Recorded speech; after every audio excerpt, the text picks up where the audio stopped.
Life after prison for Ami and a Hellcat. Ami was an innovator in what he did. It wasn't. He didn't just hook up some free cable like back in the '80s. You could pay somebody a little extra money and they'll come and use the cable, hook you up some free cable. Ami figured out a way to kind of override the system and kind of, I guess, throw the signal into millions and millions of boxes around the globe, and that was different. You know what I'm saying? Like, we've seen cable theft before. We've seen cable TV theft before that was domestic, but Omni created something that made the made the theft be global. And I mean, you know how it is. Some of us, we came out the community. Some of us grew up out of the community. So, some we like when I was growing up, we didn't have money for cable. Or if we did have money for cable, my mom wasn't spending it on cable. So like, if we wanted to watch cable, we had to go to our friend's house, whose mom, just no matter what, she was gonna keep that HBO and those cable channels going. If we wanted to watch MTV or whatever, we had to go over to our friend's house. So coming out of the community, you know, Ami was also like providing like cable for a lot of people internationally that couldn't afford it. They just couldn't have it, and now all of a sudden, he created a way, for you to even have access to these extra channels and whatever. You know what I'm saying? So it's not just in your mind, it's some, you know, guy who was well off financially getting over because he getting, all these channels for $15. He was all, there were also consumers and customers of, Gears Reloaded or whatever internationally in other countries that were getting the service that they really couldn't even afford. So I guess in that regard, Ami was also a service provider, of services that a lot of people internationally that just couldn't afford, if that makes any sense. But ultimately, what was his downfall? What was his downfall ultimately, and what really, really, took him down is he just was addicted. He was addicted to the glitz. He was addicted to the glam. He was addicted to the celebrity association. I mean, you have to understand and you have to accept that in the history of the United States, there has never been a person that buys like a half a car lot of brand new cars and lines up, 40, 50 brand new cars outside of their house without the FBI coming to get them. It don't matter who you are. It's irrespective of what race you are. It doesn't matter. In the history of the United States, it don't matter who you are. You start lining up, you know how they do. They line up 50 Rolexes. They start getting in those private planes. They start, laying out those brand new cars all over the place. They get addicted to that glitz and glam. It's not just Army. It's anybody in the history of the United States that starts doing that. Who shows up? Who shows up real soon? Every single time, the FBI. So it's one of those situations with Omni. I really don't think he thought that he was gonna be able to, get away with it. I just think he thought they were gonna come at him because see, they could have came at him, and I think they did. The way they do it is they'll come at you first with the civil violations.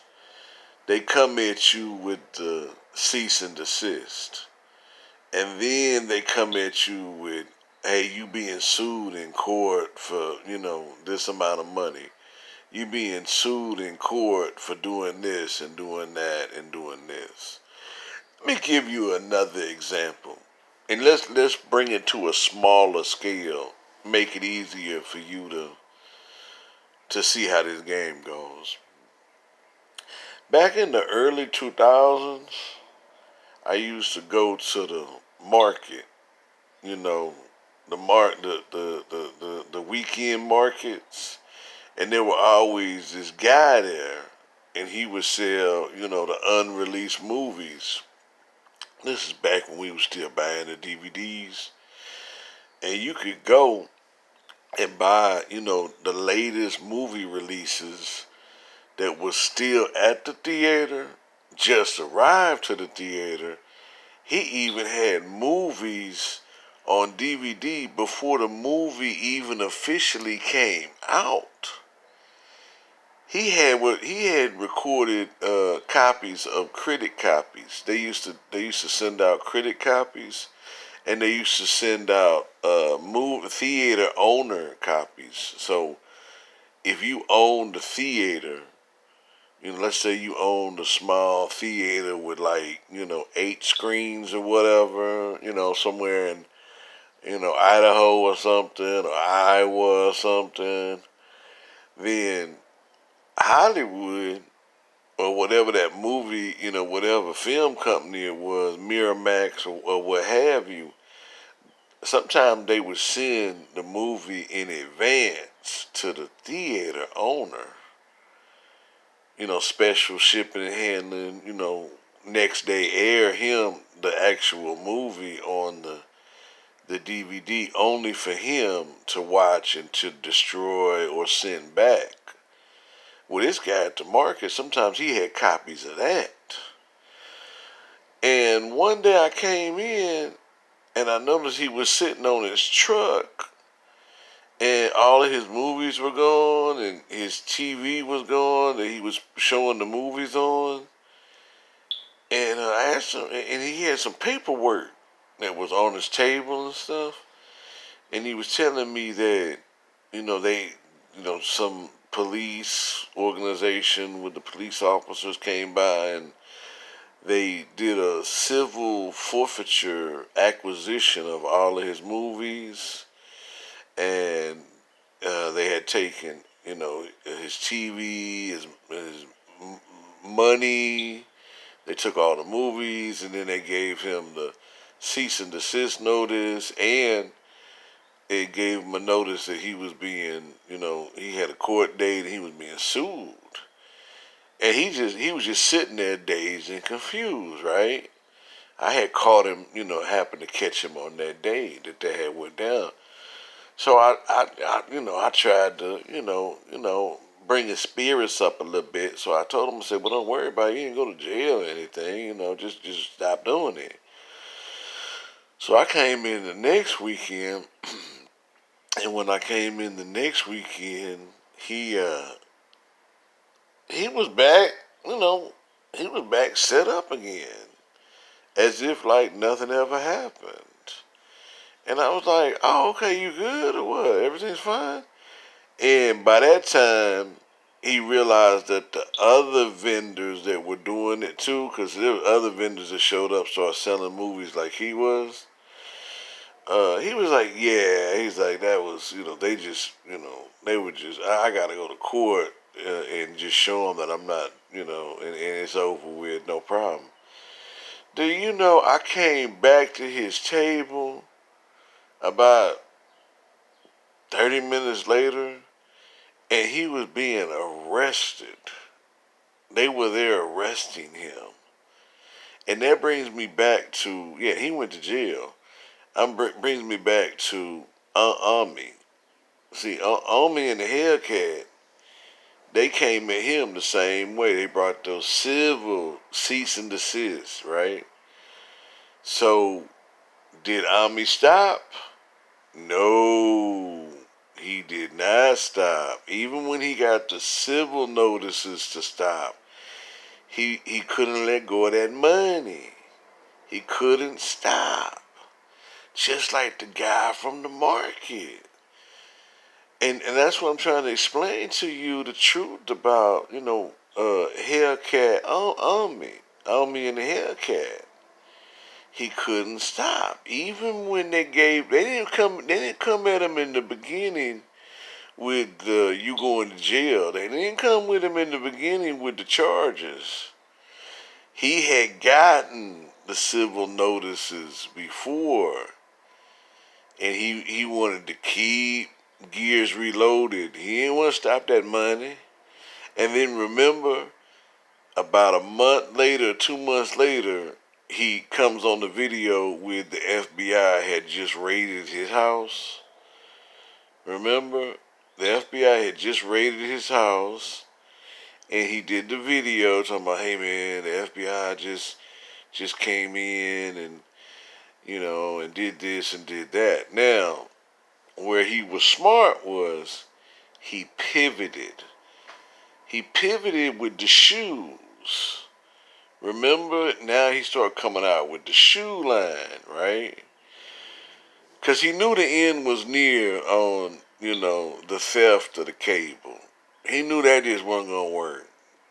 So he tried to run off his fame that he built up, and he tried to use that. Now, let me tell you what he did. Remember those videos where he was showing you bought this property? Remember that he bought that one big warehouse? He had the floors redone. Remember he did the video where they were redoing the floors? And he had bought these like a big, huge abandoned warehouses to turn them into these huge businesses and companies, and then he did the t-shirts for a while there. Remember he was doing the t-shirts with all of he was gonna make t-shirts, and then he was gonna also do embroidering at a cheaper price.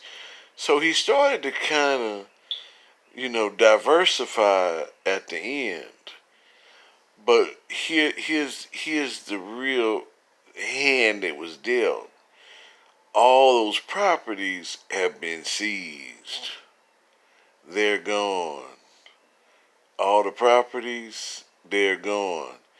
If you notice something about Omi when he's shooting his video now, I'm in Hellcat, where's the jewelry? It's gone. But the warehouse, all those buildings, all those properties, all gone. Forfeited back over. You see what I'm saying? So what ultimately happens to him, I'm going to tell you how this works. When you go when he goes to federal prison for 5 years, first of all, he's broke for 5 years. He don't own property. He don't own jewelry. For the 5 years he's in prison, he doesn't even own a piece of jewelry. He don't own no real property. You really own no assets. Now, when you go to prison for a 6-month deal, or you gonna sit out the flop for 3 months. Okay, who was the lady that was the singer? her name completely escapes me at this time, but she went to federal prison for 3 months. Power off. She went to federal prison for 3 months, and then she got out. So that really doesn't affect her assets. Her name escapes me for now, but she went to prison for 3 months for IRS tax violations.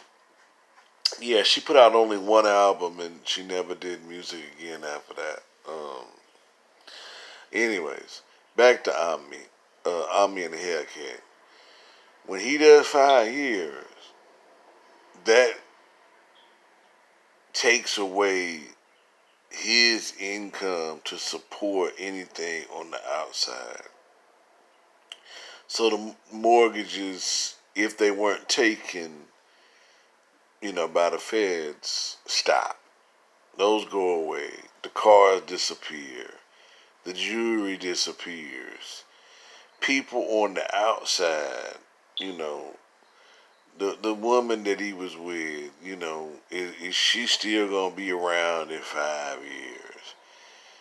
Because he gonna have to deplete any assets that he has to try to keep anything going on the outside. So basically, whoever he is, he'll never be the same person when he gets out. 5 years is a long time. It's a very, very, first of all, he got to make it out of that 5 years.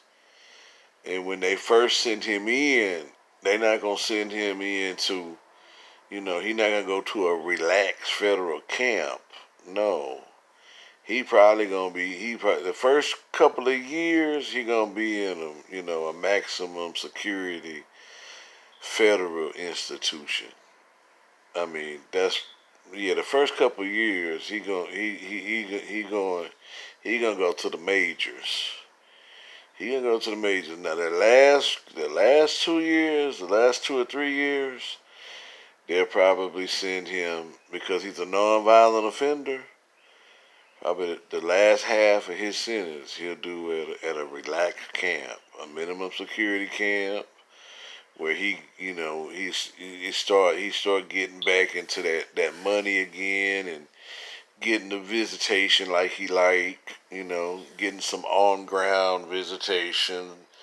He start moving into kind of college, more of a college dorm on the federal camp side. The last half of his sentence, but not the first half. But anyways, he was very entertaining, and he did provide a lot of entertainment to watch.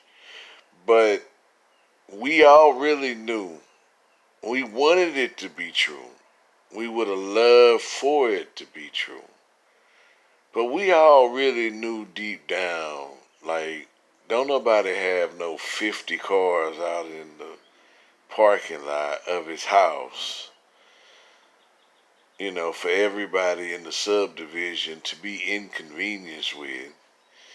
All the jewelry, all the cars, all the money, and the man didn't have a job. We did notice that. He really didn't have a job. So the money, we pretty much knew he was getting that off of the cable. Yeah, remember how I started this audio? Remember the guy that you used to pay him and, he would come and turn your cable on for you because he had the cable key?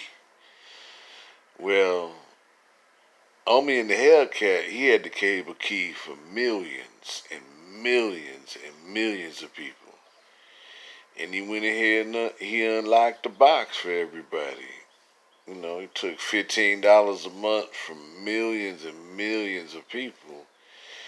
And in the end, the feds came and took their money back on behalf of the cable companies. And they didn't give him a civil forfeiture violation. They gave him a criminal violation. And that money real. It's not just that 5 years he got to do. They got a $6 million fine assessed to him. he gonna have to pay all that back if he ever has that money hit his name when he get out. They gonna take that. They gonna get every penny of that money. So that's gonna be with him until and that's 20 times worse than a student loan. Yeah, because when he get out, that stays with him. So for example, let's say you complete your federal sentence, right? Let's say Ami completes his federal sentence, and he didn't complete paying those millions and millions in the fines. Then it basically stays with him. Right, it stays with him. Right, well, it's like, oh, well, hold on, we need to talk to you about this. Where's this, where's the money you haven't? In other words, you really can't complete your sentence if you haven't completed paying off that millions and millions of fines that you have to pay. So it'll be interesting to see what happens. I did watch his channel for a long time in the beginning, but the reason why I moved away from watching his channel is because it started to become, it started to just become a duplicate show. I already knew what he was gonna say. I already knew what he was gonna do, and I already knew how it was gonna end. I don't know if he knew how it was going to end, but I knew it was going to end the way that it ended. So, anyway, this is on me in the Hellcat off to prison. The real Mike Wilson.